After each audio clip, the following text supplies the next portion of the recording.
नमस्कार साथियों, शिक्षा द वे ऑफ सक्सेस में मैं राहुल परमार आप सभी का बहुत बहुत स्वागत करता हूं। आज हम मध्य प्रदेश की ऐतिहासिक स्वरूप के बारे में अध्ययन करेंगे और ये हमारी तीसरी क्लास है। इससे पहले अभी तक आपने अगर दोनों वीडियो नहीं देखे हैं तो प्लीज़ प्लेलिस्ट में जाइए, वहाँ पर एमपी जीके की जो प्लेलिस्ट है उसमें से आप पुराने वीडियो को देखिए। चलिए आज हम देखते हैं क्या क्या डिस्कस करने वाले हैं। तो यहाँ पर देखिए आप, मध्य प्रदेश आपको पता होना चाहिए मध्य प्रदेश अस्तित्व में कब आया है ना, यानी कि मध्य प्रदेश का निर्माण कब हुआ। आपको पता होगा कि हम 1 नवंबर को हर साल मध्य प्रदेश स्थापना दिवस मनाते हैं। क्यों? क्योंकि मध्य प्रदेश की स्थापना जो की गई थी वो 1 नवंबर 1956 को की गई थी। ठीक है, उससे पहले की अगर मैं बात करूं, यानी कि 15 अगस्त 1947 क्या हुआ था? 15 अगस्त 1947 को हमारा देश आज़ाद हुआ था। ठीक, इससे पहले हम अंग्रेजों के अधीन गुलाम थे, ये बोल सकते हैं हम, या फिर जो हमारा हुकूमत चल रही थी देश की वो अंग्रेजों के अधीन थी। ठीक, तो जब अंग्रेज गए थे भारत छोड़कर तो उन्होंने 3 ऑप्शन दिए थे लोगों को। ठीक है, जितने भी 3 लोगों को मतलब रियासतों को, वहाँ के रहने वाले लोगों को, यानी कि उस रियासत के राजा को भी ऑप्शन दिए गए थे कि भाई या तो तुम भारत में रहो, या तुम पाकिस्तान में चले जाओ, या अपने आप को स्वतंत्र घोषित कर लो। ठीक, इस प्रकार से उस टाइम की अगर मैं बात करूं तो भारत में 562 रियासत हुआ करती थी। ठीक, और 3 ऐसी रियासतें थी जिन्होंने भारत के साथ विलीनीकरण करने के हेतु मना कर दिया था। ये ऑफिशियली डेटा है 3 रियासतों का। लेकिन आज के लेक्चर में आपको एक रियासत ऐसी मिलेगी जो कहीं पर नहीं है ना, जिसका किसी बुक में जिक्र नहीं किया गया है, लेकिन वो हमारे मध्य प्रदेश की रियासत थी। ठीक, जिसने 1 जून 1949, याद रखिएगा ये तारीख, 1 जून 1949 तक वो भारत में शामिल नहीं हुआ था। ठीक है, कौन सी रियासत है हम आगे उसको डिस्कस करेंगे।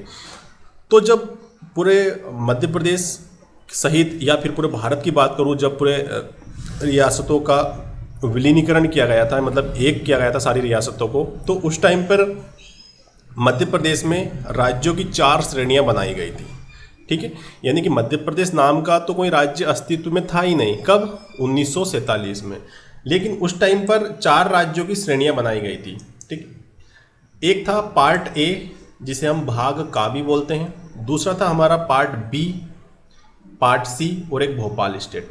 पार्ट ए को हम सीपी एवं बरार कहते थे, पार्ट बी को हम मध्य भारत कहते थे और पार्ट सी को हम विंध्य प्रदेश कहते थे। यहाँ पर जैसा जो कुछ लिखा है आप सेम टू सेम अपनी कॉपी में कॉपी पेस्ट कर लेना। ठीक है, आप पहले वीडियो देखो, उसके बाद एक एक जो स्लाइड चलती है आती है आपकी स्क्रीन पर, डिस्प्ले जो कुछ होता है उसको ऐसा का ऐसा लिख लीजिए आप। आपके नोट्स यकीन मानिए जब पूरा एमपी कवर हो जाएगा उसके बाद इतना बेहतरीन नोट्स बनेंगे कि आप 8 से 10 बुक लेके बैठना अपने साथ, अलग अलग राइटर की। जब आपको मालूम चलेगा कि हाँ सर इन 10 बुक से बेहतर मेरे नोट्स हैं, ये लगेगा आपको। ठीक, तो जो कुछ भी आपके डिस्प्ले पर आता है वो सब आप नोट कर लीजिए और जैसा मैंने लिखा है सेम टू सेम ऐसे ही कॉपी करना है आपको। ठीक, तो ये 4 रियासत भारत में, सॉरी मध्य प्रदेश में हुआ करती थी। कब? 1947 से लेके 1956 तक। ठीक, आज के लेक्चर में हम एक एक रियासत को विस्तार पूर्वक अध्ययन करेंगे। ठीक, और इम्पोर्टेंट क्वेश्चन भी जानेंगे कौन कौन से एग्जाम में आ चुके हैं या किन किन क्वेश्चन की प्रबल संभावना है आने वाले एग्जाम्स में आने की। ठीक, तो आप देखिए ये वाला मैप, थोड़ा सा ये मैप है, एक तरफ है जो ये मैप, ये एक मिनट, हाँ ये वाला मैप आप देखिए, ये 1956 वाला मैप है। ठीक, ये वर्तमान वाला मैप नहीं है, वर्तमान का मैप थोड़ा सा अलग है।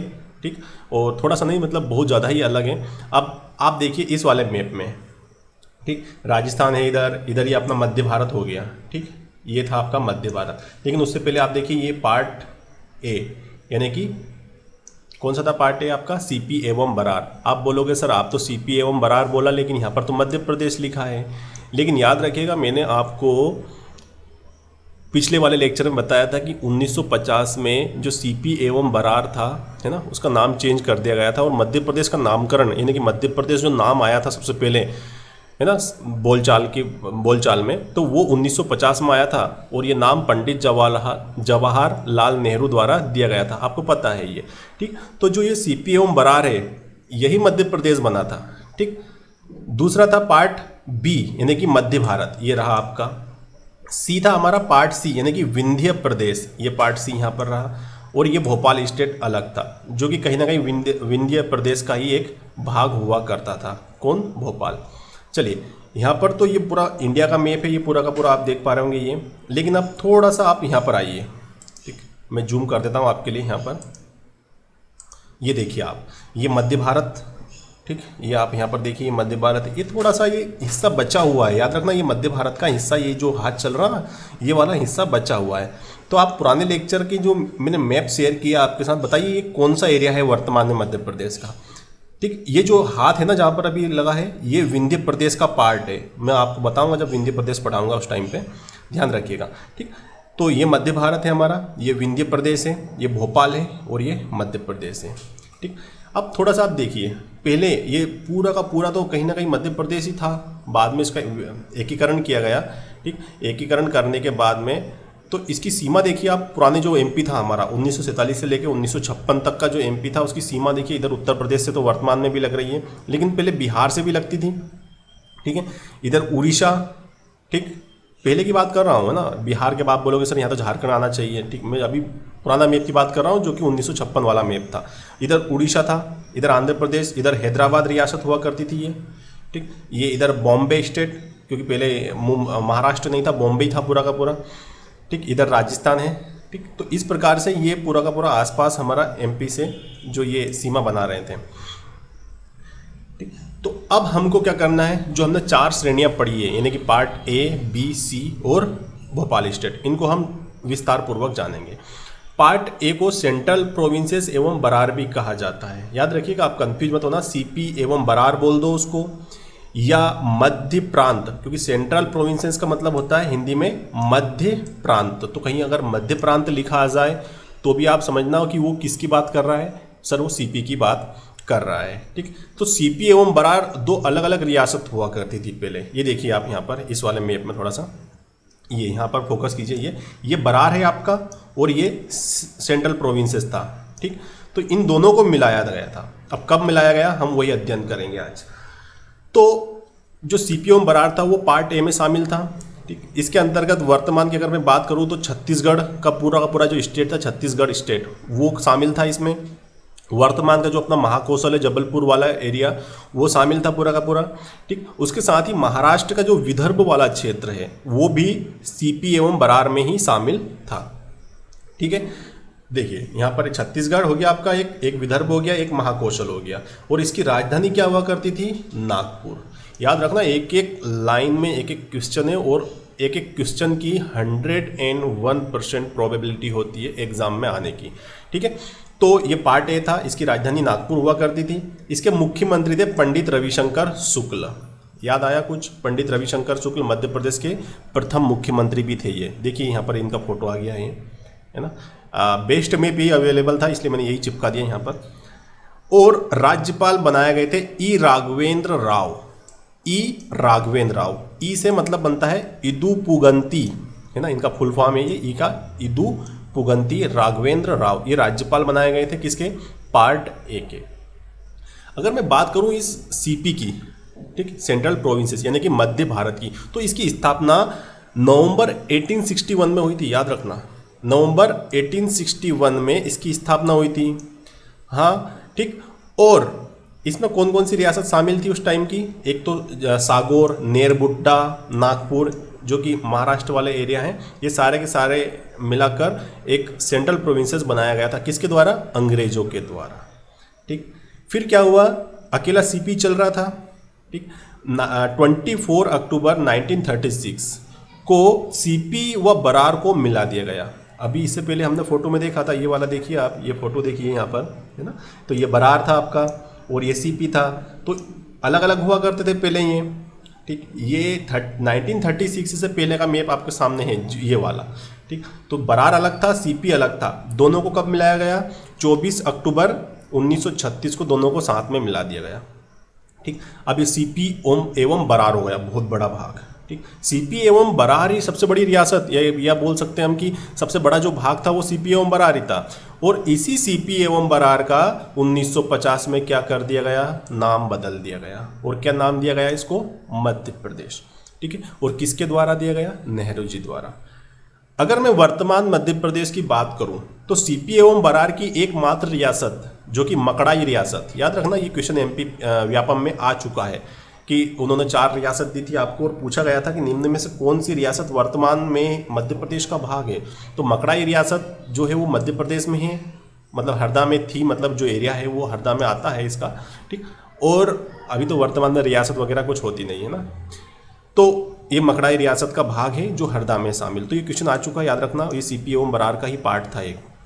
तो इस प्रकार से ये पूरी कहानी थी किसकी? सेंट्रल प्रोविंसेस एवं बरार की। अब यहाँ पर आप देखिए मैंने भाग का भी लिख दिया है ना। अगर इंग्लिश में आएगा तो क्या आएगा? पार्ट ए, और हिंदी में अगर बात करेंगे तो भाग का, और मध्य प्रांत एवं बरार, ये ऐसा हो जाएगा, ठीक। तो कभी कैसे भी क्वेश्चन आ जाए हिंदी में इंग्लिश में, आप कंफ्यूज बिल्कुल मत होना, ठीक। तो यहाँ पर ये देखिए मैं जूम करके दिखाता हूँ आपको, ये वाला मैप देखिए एक बार और, ये मध्य प्रांत व बरार मतलब सीपी और बरार ये पूरा पार्ट था। तो इसके बारे में अपन ने अध्ययन कर लिया है। देखिए ये सीमा कहाँ से कहाँ तक लग रही है।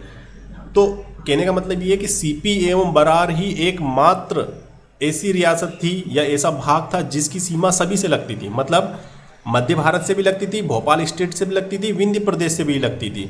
आप खुद देखिए यहाँ पर ये सबसे लग रही है ना, इधर आसपास इधर भी लग रही है, यहाँ पर इधर मध्य भारत से भी लग रही है, भोपाल स्टेट से भी लग रही है, विंध्य प्रदेश से भी लग रही है। बाकी इसी कोई दूसरा पार्ट नहीं था जिसकी सीमा सभी से लगे।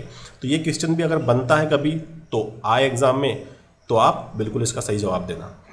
चलिए अगली रियासत या अगले भाग की तरफ हम चलते हैं। रियासत नहीं है ये, भाग ही है। हम अगले भाग है हमारा पार्ट बी, और पार्ट बी को हम बोलते हैं मध्य भारत, ठीक है। तो मध्य भारत वर्तमान में अगर आप देखो तो ये देखो यहाँ पर, ये पूरा इंडिया का 1956 का मैप है और उसमें मध्य भारत ये रहा, ठीक, ये वाला, ये यहाँ से लेके ग्वालियर है, इधर इधर इंदौर रियासत है ये। तो अगर इसको आप इधर वाले मैप पर आइए, इस वाले पर, तो यहाँ पर ग्वालियर रियासत, ये ग्वालियर वर्तमान में भी यहीं पर है, जहाँ पर ये है ना डॉट, यहाँ पर ग्वालियर है। इंदौर, ये रहा इंदौर, ठीक। अब आप बोलोगे सर ये ग्वालियर सब दूर क्यों लिखा हुआ है? यहाँ पर भी ग्वालियर लिखा है, यहाँ पर भी ग्वालियर लिखा है, ये सब इंदौर लिखा हुआ है, ऐसा क्यों? देखो हुआ क्या था कि जब मराठा बहुत ज़्यादा फैल गए थे, यानी कि उनका साम्राज्य बहुत ज़्यादा फैल गया था, तो उन्होंने क्या किया था कि मराठाओं ने अपने नुमाइंदे या फिर मैं बोलूं अपने लोगों को उन्होंने अलग अलग जगहों पर बैठाया और उनके माध्यम से पूरे भारत में राज करने का उनका जो प्लान था उसको उन्होंने क्रियान्वित किया। तो इसी प्रकार ग्वालियर में, जो ग्वालियर की रियासत हुआ करती थी, ग्वालियर में एक अलग सेपरेट स्वतंत्र रियासत हुआ करती थी। मराठाओं के अधीन थे वो, लेकिन थे ये भी मराठा, लेकिन ये स्वतंत्र रूप से थे उस पार्ट में। तो ये थी अपनी ग्वालियर रियासत। ग्वालियर में हुआ करते थे सिंधिया, ठीक। अगर मैं बात करूं इंदौर रियासत की, या तो इंदौर में कौन हुआ करते थे? होलकर, ठीक। तो ये जहां पर जैसे कि ये वर्तमान में नीमच है, यहाँ पर इंदौर भी लिखा है, यहाँ पर ग्वालियर भी लिखा है। इसका मतलब कुछ जो भाग होगा वो ग्वालियर रियासत के अधीन होगा, यानी कि वहाँ पर ग्वालियर राजा, क्योंकि देखो होता क्या था, राजा तो होते थे, ये लोग तो इधर उधर भागते रहते थे अलग अलग एरिया को जीतने के लिए। तो जरूरी नहीं कि जहाँ पर वो ग्वालियर लिखा सिर्फ वहीं पर उनकी रियासत होगी। जहाँ जहाँ पर उन्होंने आक्रमण किया होगा, जहाँ जहाँ से उन्होंने युद्ध जीते होंगे, जहाँ के राजा को अपने अधीन किया होगा, वो रियासत उसके अंडर में, वहाँ से जो भी उनको चौथ या सर देशमुखी जो भी उनको कर वगैरह लेने थे वो सब लेते थे। वो हम हिस्ट्री में धीरे धीरे डिस्कस करेंगे ये सारे करों को, ठीक। तो ये था इंदौर और यहाँ पर थी ग्वालियर, ठीक। तो ये पूरा का पूरा जो भाग है ये ग्वालियर और इंदौर से, ये वर्तमान में भी है ऐसे कैसे ही, है ना। तो ये पूरा पार्ट जो था ये पार्ट बी के अंतर्गत आता था, और पार्ट बी के अंतर्गत मतलब मध्य भारत। तो मध्य भारत की 2 राजधानियां हुआ करती थी, ठीक। यहाँ पर आप इस मैप में थोड़ा सा जो मैं बता रहा हूँ ना आपको, ये ग्वालियर और ये इंदौर वाली कहानी, ये कहानी 1947 से पहले की है ना, क्योंकि 1947 में तो पूरा रियासत का सिस्टम ही खत्म करना था अपने को। क्यों? क्योंकि नेहरू जी का एक ही सपना था, उनको बहुत नफरत थी राजा महाराजाओं वाले राज से। वो चाहते थे कि पूरे भारत में डेमोक्रेसी रहे, लोकतंत्र रहे, ठीक। तो ये पूरा का पूरा पार्ट जो था 1947 में जब इसको मिलाया गया, 1948 में मिलाया गया इसको, तो इसके बाद इसकी 2 राजधानियां हुआ करती थी। एक राजधानी ग्वालियर थी और दूसरी राजधानी इसकी क्या हुआ करती थी? इंदौर। तो ग्वालियर और इंदौर 6-6 महीने के लिए राजधानी हुआ करती थी। अब अलग अलग बुकों में कुछ अलग दिया हुआ है, जैसे कि आप देखोगे कुछ बुक्स में 6.5 माह कोई ग्वालियर बताया गया है और 5.5 इंदौर बताया गया है। कुछ बुक में आपको 7 और 5 भी मिलेगा, यानी कि 7 महीने के लिए ये हुआ करती थी और 5 महीने के लिए ग्रीष्मकालीन जो हुआ करती थी वो इंदौर हुआ करती थी। ठीक है, लेकिन अधिकतर बुकों में 6-6 महीने के लिए दोनों को बताया गया है, तो आप बेटर होगा कि यही याद रखें। ठीक, तो 28 मई 1948 को 25 रियासतों के साथ पार्ट बी का निर्माण किया गया या पार्ट बी अस्तित्व में आया। ठीक, और जब ये अस्तित्व में आ गया, मतलब इसको जब निर्माण हुआ, तो इसके एक प्रमुख राज प्रमुख बनाया गया। वो किसको बनाया गया था? जीवाजी राव सिंधिया को। ठीक, याद रखना, ये जीवाजी राव सिंधिया मतलब हमारे ज्योतिराज सिंधिया के दादाजी है ना, या माधव राव सिंधिया के पिताजी हुआ करते थे। ठीक, और जब इनका शपथ ग्रहण समारोह हुआ था, इनको राज प्रमुख बनाया गया, मतलब पार्ट बी की इनको क्या दी गई? कमान दी गई। तो उसके शपथ ग्रहण समारोह में जो व्यक्ति पधारे थे वो स्वयं थे पंडित जवाहरलाल नेहरू। ठीक, अगर मैं बात करूं मध्य भारत के प्रथम मुख्यमंत्री की, ये बहुत इंपॉर्टेंट पॉइंट है, आप याद रखना। मध्य भारत के प्रथम मुख्यमंत्री कौन थे? लीलाधर जोशी। याद रखना, लीलाधर जोशी मुख्यमंत्री थे। लेकिन एक पॉइंट और भी मिलेगा आपको, ये लीलाधर जोशी 1948 के समथिंग मुख्यमंत्री बने थे, सॉरी 19, हाँ, तो और जो ये 1956 की बात करूं अगर मैं, यानी कि मध्य प्रदेश के पुनर्गठन के समय, यानी कि 1 नवंबर 1956 को प्रेजेंट में उस टाइम पर मुख्यमंत्री कौन हुआ करते हैं? तख्तमल जैन। याद रखना, ये तख्तमल भी है, कहीं कहीं पर ये तखतमल जैन भी मिलेगा, तो आप कंफ्यूज बिल्कुल मत होना इसमें। ठीक है, तो ये कहानी थी किसकी? पार्ट बी की। अब पार्ट बी आपने देख लिया था, ये मध्य भारत वाला एरिया था, ये पूरा का पूरा पार्ट बी है। वर्तमान में भी सेम टू सेम ऐसा का ऐसा यही है। ये ग्वालियर है, यहाँ पर आपको मिलेगा, इधर भूरेना मिलेगा, इधर भिंड मिलेगा आपको, श्योपुर, शिवपुरी, इंदौर, देवास, मंदसौर, ये वाला जो भाग है आपका वर्तमान में। देवास चले जाइए आप, धार, झाबुआ, बड़वानी, तो ये पूरा का एरिया जो था ये पार्ट बी में शामिल था। और आपने मैप को अच्छे से स्टडी किया है, जैसा मैं बार बार बोलता हूँ, मैप को अच्छे से स्टडी कीजिए। बहुत सारे क्वेश्चन हमारे कॉमन सेंस पर ही या मैप के माध्यम से हम अगर आते भी नहीं तो सोल्व कर सकते हैं हम उनको। ठीक है, लेकिन मैप का पूरा ज्ञान होना चाहिए हमको। चलिए अगले पार्ट की ओर प्रस्थान करते हैं। तो आप बताइए कौन सा आएगा अगला पार्ट? पार्ट सी आएगा। और पार्ट सी मतलब विंध्य प्रदेश। ठीक है, तो 1947 में क्या किया गया? बुंदेलखंड। ठीक, बुंदेलखंड का एरिया कौन सा है? ये वाला जो एरिया है ये बुंदेलखंड है, इधर का, ये यूपी में भी आता है बुंदेलखंड। और बघेलखंड, ये वाला बघेलखंड। तो बुंदेलखंड, ठीक, ये थोड़ा सा इधर है ना, बघेलखंड छत्तीसगढ़ वर्तमान में भी मिल रहा है इधर तो वैसे, पर यहाँ पर बुंदेलखंड और बघेलखंड की जो रियासत थी 38 रियासत, मतलब 35 रियासत जो हुआ करती थी बुंदेलखंड की और 3 रियासत बघेलखंड की, इनको मिलाकर मार्च 1948 में विंध्य प्रदेश का निर्माण किया गया। ठीक, और जो रीवा के महाराजा थे मर्तांड सिंह देव, इनको क्या किया गया? यहाँ का राज प्रमुख बनाया गया। ठीक, अब हुआ क्या कि एक सेपरेट रियासत बनाई गई, ये सेपरेट पार्ट बनाया गया। और कप्तान अवधेश प्रताप सिंह जी जो थे, है ना, ये रीवा के थे, और कामता प्रसाद सक्सेना बघेलखंड वाले, इन दोनों ने की सहमति के द्वारा एक मंत्रिमंडल बनाया गया। दोनों की मतलब हम बोल सकते हैं कि दोनों की सहमति थी, इसमें दोनों रियासत के प्रमुख हुआ करते थे ये, तो इनकी सहमति से इस एक मंत्रिमंडल की स्थापना की गई। और 1938 में जो मंत्रिमंडल बना था, संयुक्त रूप से जो मंत्रिमंडल बना था, ठीक, उसके जो प्रधानमंत्री बने थे, इसको फिर कप्तान अवधेश प्रताप सिंह जी थे वो। ठीक, अब हुआ क्या एक्चुअल में, 1 जनवरी 1950 को, ठीक, ये विंध्य प्रदेश को पार्ट सी में शामिल किया गया, मतलब इसको नाम दिया गया 1 जनवरी 1950 को विंध्य प्रदेश, क्योंकि पहले ये बुंदेलखंड और बघेलखंड की रियासत को मिलाया गया था बस। कब? मार्च 1948 में। लेकिन इसको विंध्य प्रदेश नाम दिया गया कब? 1 जनवरी 1950 को, दोनों रियासत को संयुक्त रूप से। ठीक, और इसकी राजधानी किसको बनाया गया? रीवा को बनाया गया।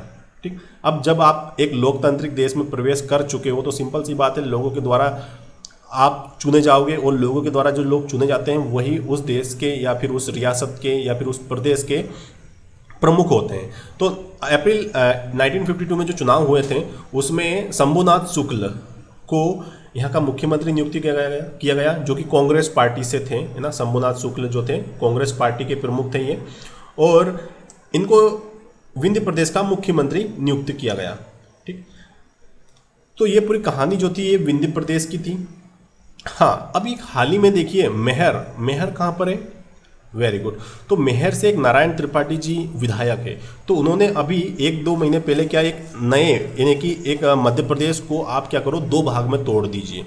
उन्होंने बोला मध्य प्रदेश बड़ा हो रहा है तो राज करना असंभव जैसा लग रहा है, या फिर सरकार क्या कर रही है कि महाकौशल वाला एरिया और अपना बुंदेलखंड वाला एरिया इस पर ध्यान नहीं दे पा रही है भोपाल वाली सरकार, यानी कि भोपाल में जो बैठे हैं जो लोग। तो उन्होंने बोला है कि विंध्य प्रदेश को एक अलग राज्य बनाया जाए। याद रखना ये मांग उठी थी, अभी 2 महीने पुरानी बात है ये, ठीक। नारायण त्रिपाठी जी आपको जानते होंगे इनको, ठीक है, वेरी गुड। तो ये मेहर से विधायक भी थे, इनके बारे में आपने मार्च में बहुत कुछ सुना होगा, कभी इधर कभी उधर जाते थे, कभी बीजेपी में, कभी कमलनाथ जी के साथ, तो कभी क्या है ना। तो ये वही है नारायण त्रिपाठी जी। चलिए आगे कहानी देखते हैं हम विंध्य प्रदेश की। आप नक्शा देखिए थोड़ा सा। हाँ, नक्शा आपने देख लिया है, 1 मिनट में इसको पूरे को क्लियर करता हूँ, फिर आपसे क्वेश्चन पूछूंगा मैं, जिसका मैंने हिंट पहले ही दे चुका था मैं। इसमें देखिए मैंने पूछा था आपसे, ये जो पार्ट है जो खाली है ना, जूम करूँ क्या इसको? Okay let me zoom. ये वाला जो पार्ट है, मैंने बोला था देखो इधर तो मध्य भारत है, ये जगह खाली पड़ी है, तो आपको बताना है ये जगह कौन सी है, वर्तमान का मैप देख के बताना था आपको। तो ये जो जगह थी वो क्या थी बेटा? ये दतिया।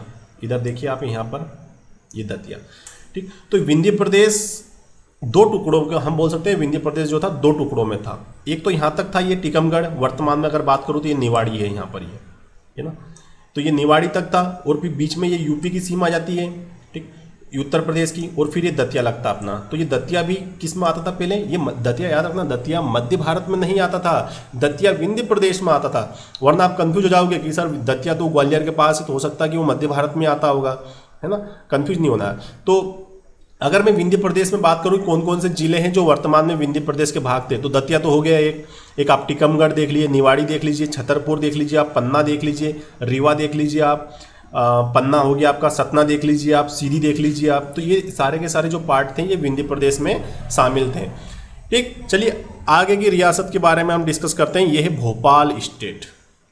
भोपाल स्टेट, ठीक, एक स्वतंत्र रियासत हुआ करती थी भोपाल स्टेट भी, ठीक। हम भोपाल स्टेट पर डिस्कस करने से पहले मैं आपको भोपाल रियासत के बारे में बहुत ही इंपॉर्टेंट और ऐसी जानकारी जो आपको किसी भी बुक में नहीं मिलेगी, याद रखना।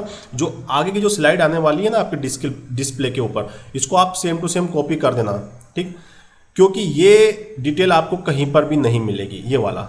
इस भोपाल रियासत की अगर बात करूँ मैं, डिस्कस तो हम करेंगे बहुत डिटेल में जब हिस्ट्री पढ़ेंगे तब, लेकिन छोटी सी बात आप याद रखिए कि भोपाल रियासत जब औरंगजेब मर गया था उसके बाद से अलग अलग राज्यों में या अलग अलग रियासत के राजाओं ने अपने आप को स्वतंत्र रियासत का सपना देखा था। तो ऐसे बहुत सारी रियासत बनी थी भारत में उस टाइम पर, स्वतंत्र रियासत जो मुगलों के अधीन ना होती थी फिर, ठीक। तो दोस्त मोहम्मद खान ने भोपाल रियासत की स्थापना की थी कब? 1723 में, और 1726 में 3 साल बाद इनका निधन हो गया। मैं फटाफट बता रहा हूँ आपको, क्विक है ना, हम डिटेल में एनालिसिस बाद में करेंगे इसका। उसके बाद यार मोहम्मद खान को बनाया गया, ठीक। यार मोहम्मद खान भी थोड़े टाइम के बाद इनका भी निधन हो गया। अब यार मोहम्मद खान का एक बड़ा बेटा था जिसका नाम था फैज मोहम्मद खान, वो उत्तराधिकारी बना। लेकिन इनका एक भाई भी हुआ करता था जिसका नाम था सुल्तान मोहम्मद खान, ठीक। ये सुल्तान मोहम्मद खान ने क्या किया कि जो भोपाल में आपका फतेहगढ़ किला है, उस फतेहगढ़ किले पर इसने क्या कर लिया? अधिकार कर लिया, ठीक। और इसने भी अपने आप को स्वतंत्र उत्तराधिकारी घोषित कर दिया, किसका? भोपाल रियासत का। लेकिन जो बड़ा बेटा था इनका फैज मोहम्मद खान, इसने अपनी राजधानी किसको बनाई थी? इस्लाम नगर, है ना। अगर आप कभी भोपाल जाओगे तो आपको विदिशा बाईपास पर इस्लाम नगर मिलेगा। वर्तमान में तो वहाँ पर कबाड़ खाने वाला काम होता है पूरा का पूरा, लेकिन एक टाइम पर वो भोपाल की राजधानी हुआ करती, भोपाल स्टेट की, ठीक है। तो फैज मोहम्मद खान ने अपने दीवान की सहायता से क्या किया? सुल्तान मोहम्मद खान को हरा दिया, और इनका जो सपना था कि मैं राजा बनूंगा भोपाल रियासत का, वो पूरा चकनाचूर कर दिया इन्होंने, और फतेहगढ़ किला को भी आसानी से जीत लिया। लेकिन 1777 में इनका निधन हो जाता है, 1777 में। और उसके बाद हयात मोहम्मद खान वहाँ के क्या बनते हैं? राजा बनते हैं। कहाँ के? भोपाल रियासत के। लेकिन इनकी भी थोड़े दिन बाद मृत्यु हो जाती है। और गोश मोहम्मद खान, मैं फटाफट बता रहा हूँ आपको, है ना, बस याद रखिए आप, पूरा बाद में डिटेल देखेंगे इन्हें क्या किया, क्या योगदान था भोपाल रियासत में इनका, क्या क्या बनवाया इन्होंने, वो सब हम बाद में डिस्कस करेंगे जब हिस्ट्री पढ़ेंगे एमपी की। तो गोश मोहम्मद खान भी रहे, और उसी बीच में उन्होंने वजीर मोहम्मद खान, एक आदमी ये भी इनका था ना, उत्तराधिकारी था। तो इन दोनों में थोड़ा सा डेट में थोड़ा सा क्लेश है, तो हम बाद में देखेंगे इसको। क्योंकि इसकी वजीर मोहम्मद खान के बारे में ऐसा बोला जाता है कि ये भी थोड़े टाइम के लिए थे, लेकिन थोड़ा सा मतलब लोचा है डेट के मामले में, इसलिए मैंने यहाँ पर कुछ एक्स्ट्रा फैक्ट नहीं लिखे। तो याद रखना, वजीर मोहम्मद खान बने, उसके बाद नज़र मोहम्मद खान बने। ठीक है, जब नज़र मोहम्मद खान बने ना, इसके बाद में से थोड़ा सा क्या हो गया था, अभी तक तो सभी राजाओं को पुत्र हुआ करते थे। याद रखना, भोपाल में ऐसा कहा जाता है कि बेगमों का राज हुआ करता था भोपाल में। तो आप सोचिए, वो एक तो मुस्लिम डायनेसिटी है ना, मुस्लिम राजा, और मुस्लिम में वर्तमान में महिलाओं को इतनी छूट नहीं है, तो उस टाइम पे कैसे छूट मिल गई थी भैया? उनको पर्दे में रहना, शिक्षा नहीं देना, ये सारी चीज़ें थी। वर्तमान में भी है ये, है ना, या ये फैक्ट है और हमको एक्सेप्ट करना पड़ेगा इसको। तो उस टाइम पर कैसे कि बेगम कैसे राज किया करती थी भोपाल में, उसकी एक मजबूरी थी, क्योंकि जहांगीर मोहम्मद खान के बाद में किसी भी राजा को मतलब पुत्र नहीं हुआ करता था, है ना, पुत्र नहीं हुआ मतलब बेटा कोई नहीं था, तो बेटा नहीं था, बेटियां थी। तो मजबूरी में आप किसी दूसरे को तो राज नहीं दे सकते हम, तो मजबूरी में क्या हुआ था, बेटियां ही राज किया करती थी भोपाल में। तो इस प्रकार से बेगमों ने, बहुत सारी बेगम थी, आप सुल्तानिया के पास चले जाइए, कुदाशिया बेगम चले जाइए, आप शाहजहाँ बेगम को देख लीजिए, आप सुल्तान जहाँ बेगम को देख लीजिए, आप साजिदा बेगम को देख लीजिए आप, ये सारी बेगमों ने भोपाल में बहुत राज किया बहुत समय तक। और क्यों किया? क्योंकि पुत्र नहीं हुआ करता था, तो इनको ही राज करना पड़ता था। तो नज़र मोहम्मद खान की शादी किससे होती है भैया? गौहर बेगम से, और इन्हीं के नाम पर भोपाल में गौहर महल भी है। ठीक है, और इन्हीं गौहर बेगम को कुदाशिया बेगम के नाम से भी जाना जाता है। ठीक, तो कुदाशिया बेगम और गौहर जो थी है, इनका एक पुत्र हुआ करता था जहांगीर मोहम्मद खान, और यही जहांगीर मोहम्मद खान था जिसने अंग्रेजों से मिलकर, मतलब इनका मैत्रीपूर्ण संबंध हुआ करते थे अंग्रेजों से, और इन्होंने अपना एक मिलिट्री बेस यानी कि सैनिक छावनी बनाई थी जहांगीराबाद में, और उसको एक नया नगर बसाया था जहांगीराबाद, जो वर्तमान में भोपाल में जहांगीराबाद है ना, उसकी स्थापना किसने की थी? जहांगीर मोहम्मद खान ने की थी। ठीक, जब जहांगीर मोहम्मद खान ने वहाँ पर क्यों बसाया था उसको? अपना मिलिट्री बेस बनाने के लिए, सैनिकों को ट्रेनिंग वगैरह देने के लिए। तो जहांगीर मोहम्मद खान की शादी होती है सिकंदर बेगम से, और कुछ समय के लिए इन दोनों में अनबन हो जाती है। इस कारण जो सिकंदर बेगम होती है वो चली जाती है कहाँ पर? इस्लाम नगर वाले में, और वहाँ पर वहाँ से राज करना प्रारंभ कर देती है।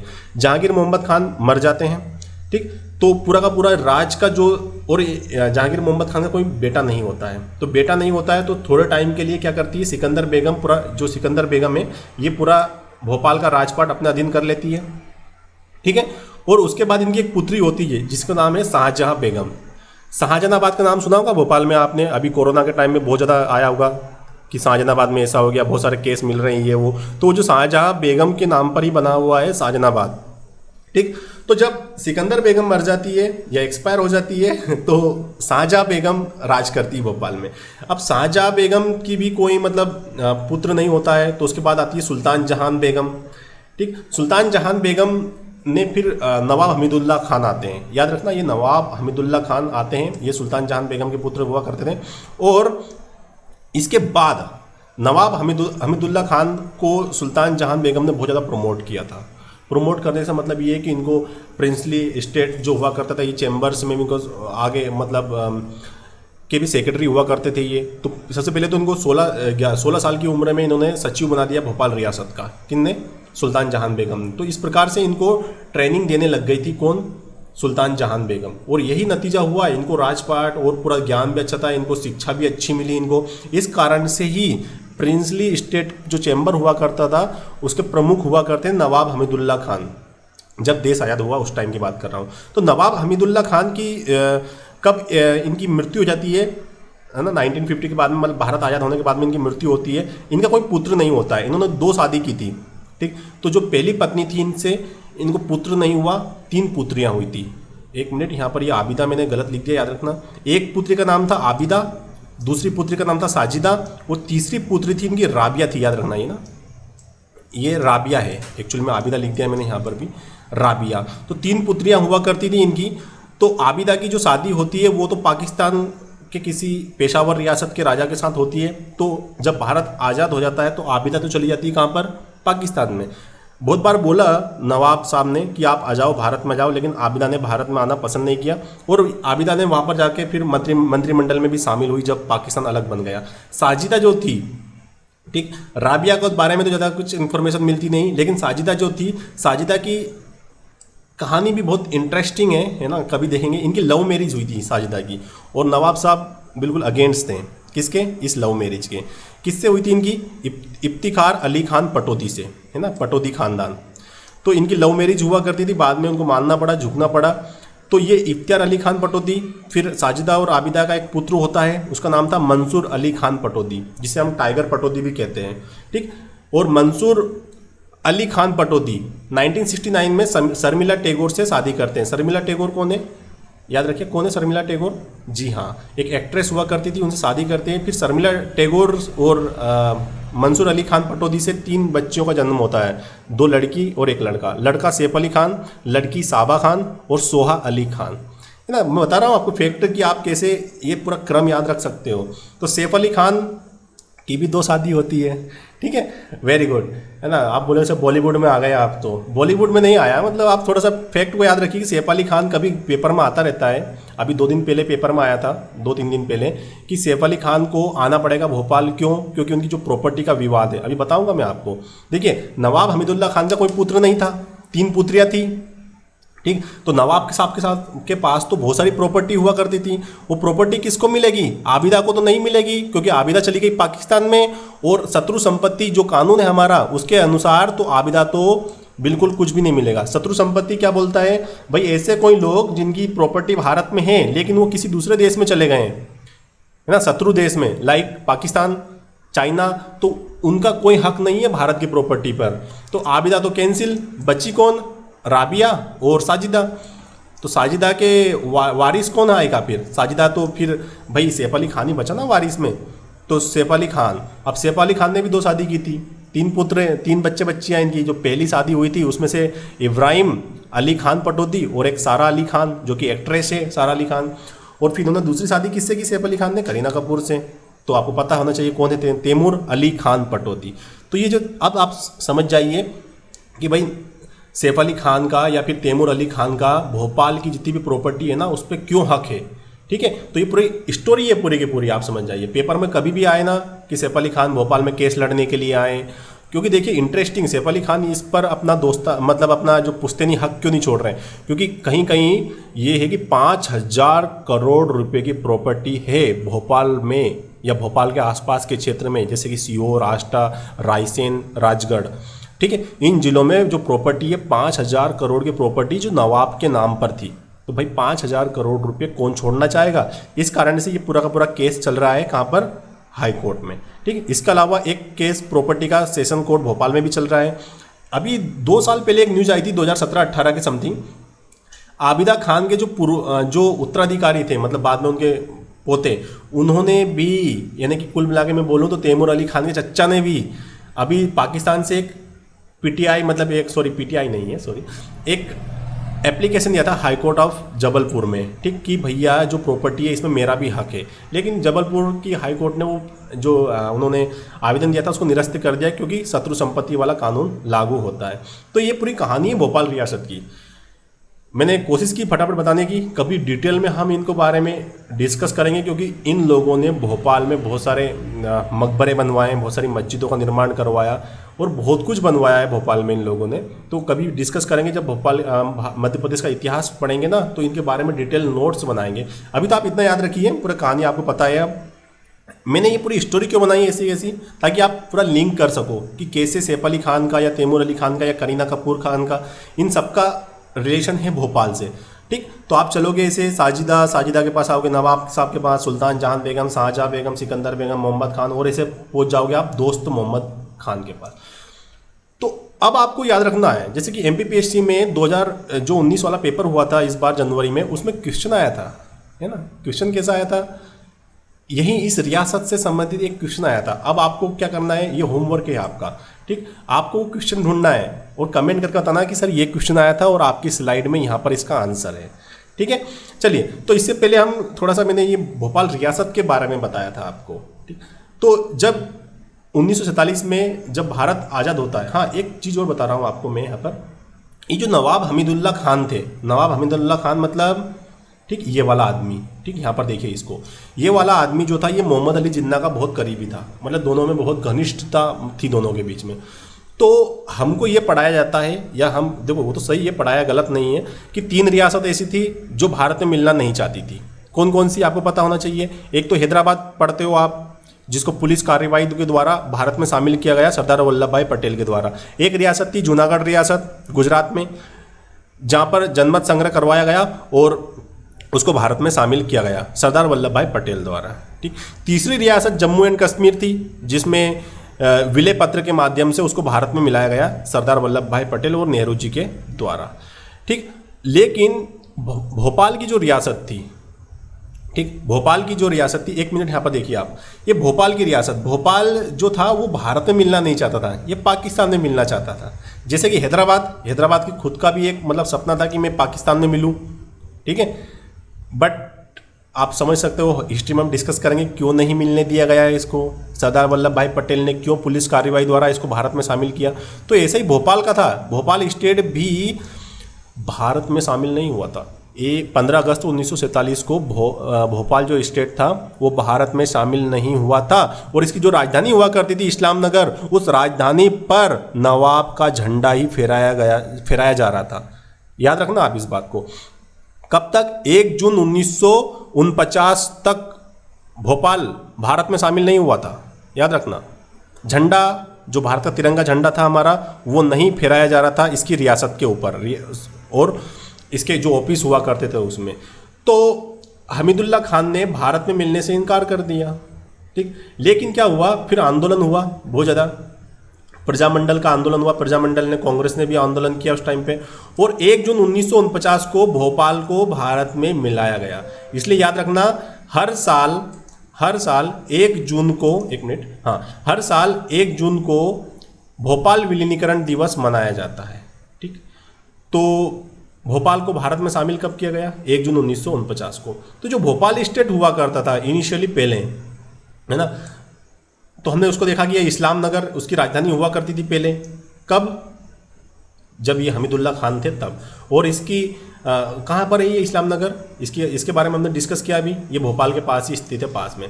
तो 1 जून 1949 को भोपाल स्टेट को विंध्य प्रदेश में शामिल किया गया, और इसकी राजधानी क्या बनाई गई? फिर बाद में भोपाल बनाई गई।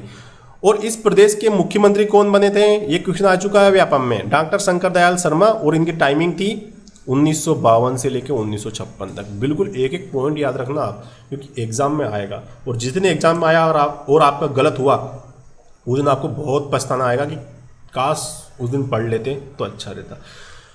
आज का लेक्चर थोड़ा सा बड़ा हो गया है, ठीक है। होप हम कोशिश करेंगे नेक्स्ट लेक्चर से कि इतना बड़ा लेक्चर नहीं जाना चाहिए, क्योंकि आप लोग पढ़ते नहीं हुए ना, इंटरेस्टिंग चीज़ें भी नहीं पढ़ते हो आप, क्योंकि अभी एग्जाम नहीं आ पा रहे हैं। जब एग्जाम आएंगे तब आपको लगेगा कि हाँ यार पहले से पढ़ लेते तो अच्छा रहता। ठीक। तो ये पूरा डिस्कस किया हमने 1947 से लेकर 1956 तक पूरा मध्य प्रदेश कैसे अस्तित्व में आया। ठीक। आई होप कि आपको लेक्चर अच्छा लगा होगा। ठीक। अगर अच्छा लगा है तो प्लीज़ चैनल को सब्सक्राइब कर दो यार, और मतलब वो शेयर वेयर वगैरह की जो बटन होती है ना, उसको भी कहीं शेयर कर दो, अपने जितने भी फ्रेंड्स हैं ना ग्रुप में, सारे ग्रुप में शेयर कर दो आप। ठीक है। अगर आपको आज थोड़ा सा भी कुछ सीखने को मिला इस लेक्चर से तो